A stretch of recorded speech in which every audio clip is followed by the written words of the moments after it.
안녕하십니까. 창창TV의 허주일입니다. 창창TV 허주일입니다. 창창TV의 허주일입니다.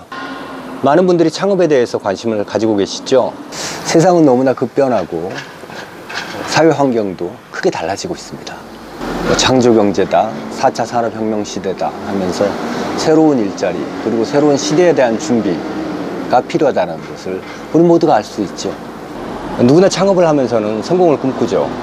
대학을 졸업하고 마음에 드는 직장은 없고 취직이 잘 안 되고 하고 싶은 사업은 있고, 그리고 청년 창업 지원 제도가 잘 돼 있고, 그래서 대학을 졸업하고 일자리를 찾다가 뜻한 바가 있어서 창업을 하는 경우도 있고요.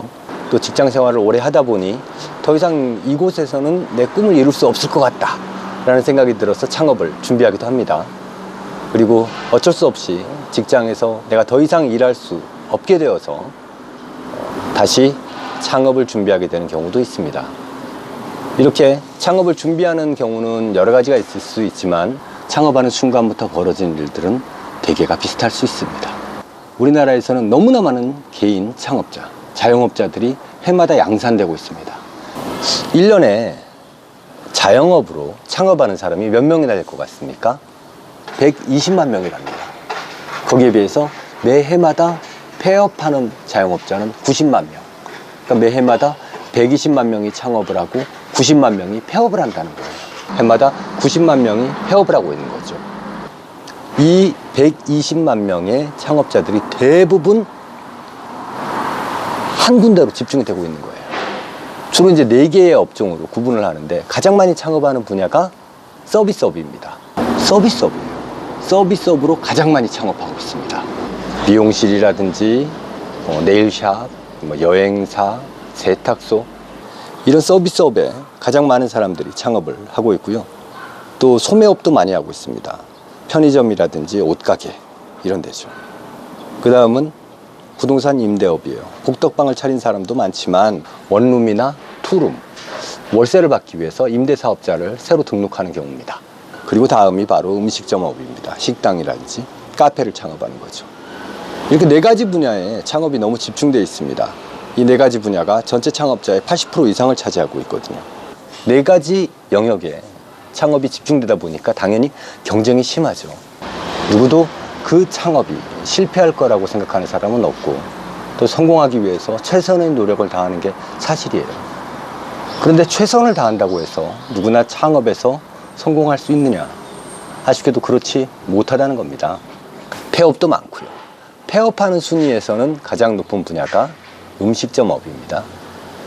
그리고 도소매업, 그리고 부동산 임대업, 서비스업 순으로 나타나고 있는데 그 편차는 그렇게 크지가 않아요. 근데 이렇게 많은 사업자들이 창업을 하고 폐업을 하는데, 그러면 살아남은 자영업자들은 잘 먹고 잘 사느냐?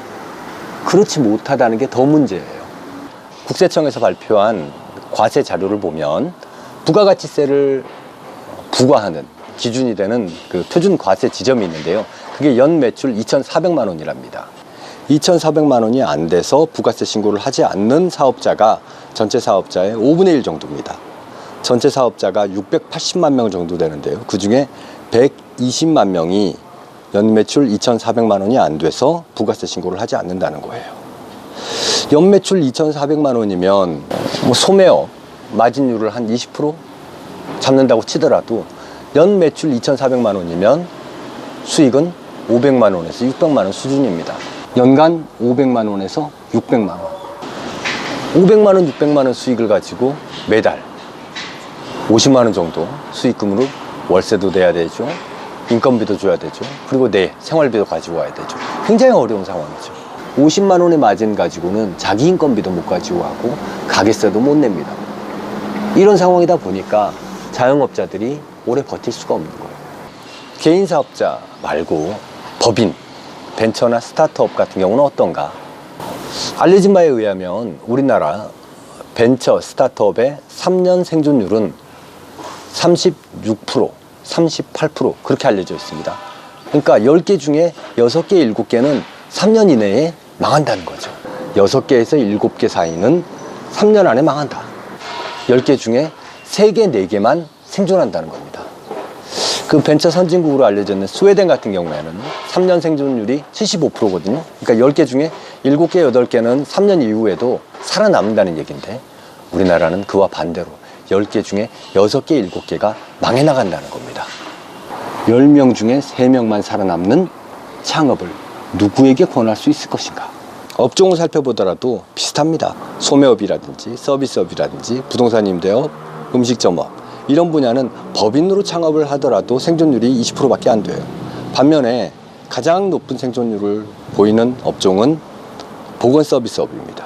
그러니까 주로 의사라든지 한의사라든지 약사라든지 치과라든지 이런 데죠. 이런 데는 국가시험을 봐서 자격증을 획득해야 되고, 또 그 자격증을 받으려면 국가고시를 봐야 되고, 그 국가고시를 보려면 좋은 대학교를 나와야 되잖아요. 기본적으로 진입장벽이 높게 형성이 되는 분야입니다.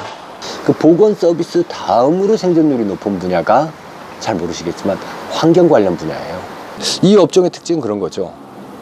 국가 자격증을 필요한 건 아니지만 정부의 인허가를 필요로 한다는 겁니다. 근데 그 인허가 받기가 굉장히 어렵고, 그리고 인허가 받는 사업자는 특정 업체로 제한되어 있다는 거예요.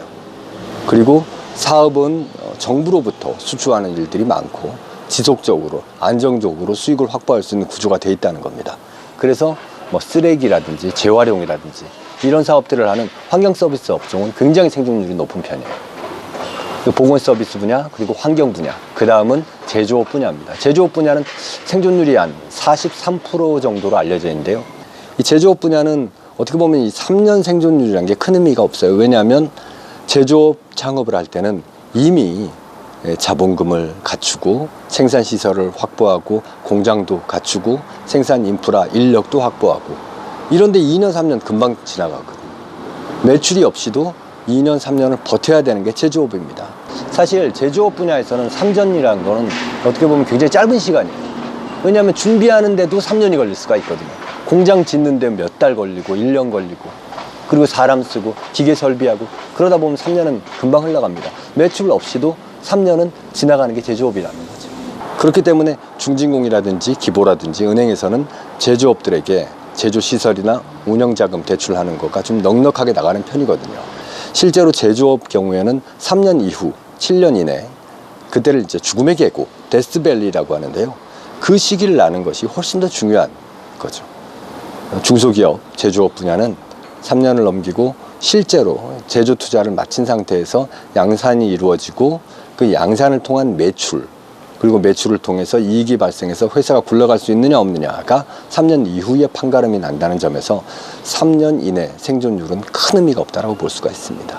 결국 개인 사업자, 자영업자든 법인 사업자, 스타트업 벤처든 대한민국에서 창업을 하고 살아남는다는 건 굉장히 어려운 얘기라는 겁니다. 이렇게 무한 경쟁의 시대, 그리고 적자 생존의 시대에 우리가 어떤 창업 전략을 가지고 사업을 시작해야지 살아남을 수 있을 것인가?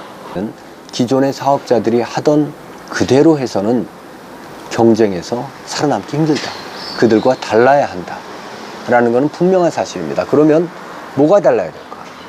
내가 특별하게 다른 사람과 차별화되는 부분이 부족한데 어떻게 차별화될 것인가? 이런 어려운 점을 갖게 됐죠. 내가 새로운 아이템이라든지 새로운 서비스, 새로운 비즈니스를 선보일 자신이 없다면 새로운 접근 방법, 새로운 프로세스로 접근해야 된다라고 봅니다. 저는 1997년부터 법인 사업을 시작했고요. 법인은 4개 정도를 설립해 본 적이 있습니다. 사업은 6개, 7개의 종목을 해본 적이 있고요. 특허를 100건 이상 직접 출원했었고, 이 중에서 반 이상 등록을 받았고, 그 중에서 또 반 이상은 기술 이전이나 양도를 통해 가지고 사업화 시켰습니다. 실제로 제품화된 경우도 있고요. 연구개발 단계로 이전된 경우도 있습니다. 이런 저의 경험이라든지, 그리고 제가 컨설팅했던 수많은 분들의 고충이라든지 궁금증 같은 것들, 이런 것들을 경험하면서 느꼈던 것들을 여러분들께 낱낱이 하나씩 전해드리도록 하겠습니다. 이런 것들에 대해서 저희 창창TV에서